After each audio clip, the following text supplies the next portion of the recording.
9 लोगों ने बगावत कर न सिर्फ लोकतंत्र के सिस्टम का मजाक उड़ाया है, बल्कि उन्होंने देशद्रोह के बराबर काम किया है और जनता को धोखा दिया है। 4 लोगों को उपचुनाव में जनता सबक सिखा चुकी है। अब 3 बचे हुए लोगों की बारी है।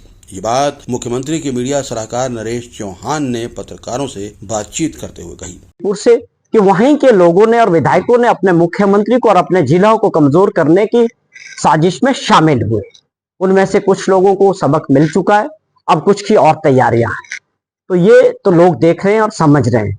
उन्होंने कहा कि ऐसा पहली बार हो रहा है जब लोग विधायक पद से त्याग पत्र देकर दोबारा विधायक बनने के लिए चुनाव लड़ रहे हैं। उन्होंने कहा कि पूर्व मुख्यमंत्री जयराम ठाकुर आज भी इसी सपने में जी रहे हैं कि उनकी सरकार बनेगी, लेकिन शायद वो इसलिए ऐसा कर रहे हैं क्योंकि आज उन्हें राजीव बिंदल और अनुराग ठाकुर से प्रतिस्पर्धा का खतरा खड़ा हो गया है। ये स्वाभाविक तौर पे हर जगह मूड है लोगों का कि वो आपका नुमाइंदा, आपका विधायक रूलिंग पार्टी के साथ जुड़ेगा।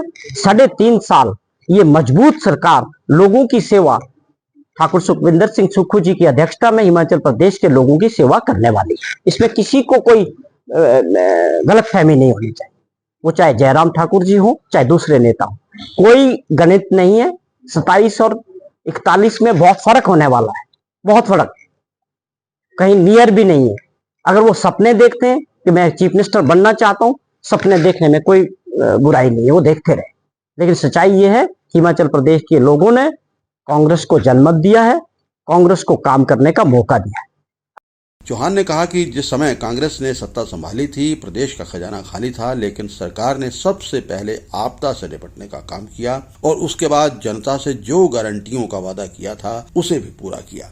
चौहान ने कहा कि बागी लोग जनता की भावनाओं का मजाक उड़ाकर खुद हेलीकॉप्टर में उड़कर 1 महीने से ज्यादा समय तक बाहर घूमते रहे। 6 महीने पहले लोगों ने अपनी सरकार बनाई और बदलाव किया, कांग्रेस पार्टी को मौका दिया और उस सरकार को लीड करने का सौभाग्य आपके जिला से ठाकुर सुखविंदर सिंह सुक्खू जी को एज ए चीफ मिनिस्टर मिला।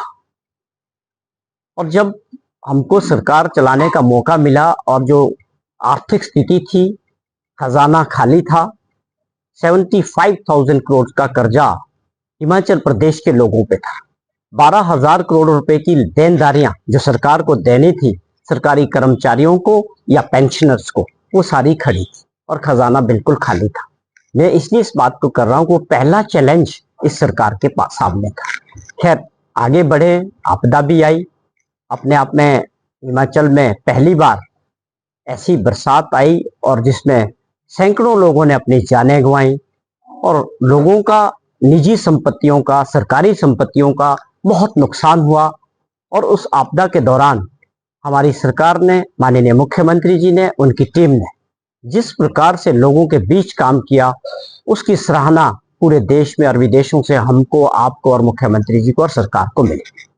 ये कुछ चैलेंजेस जो 15 महीने के थे, उससे आगे बढ़ के हमारी सरकार ने जैसे ही काम संभाला तो एक और बड़ी आपदा, तीसरी आपदा के रूप में राजनीतिक आपदा हमारे सामने खड़ी हो गई। एक मॉडल था देश के अंदर, ऑपरेशन लोटस के जरिए भारत सरकार उन सभी राज्यों में जहां विपक्षी दलों की सरकारें थी, बहुत राज्यों में इस तरह की सरकारों को कमजोर किया गया और गिराया गया।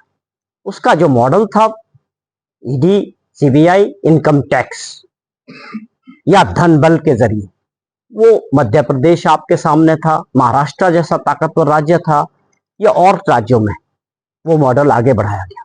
उसी मॉडल को भाजपा ने हिमाचल प्रदेश में भी अप्लाई किया।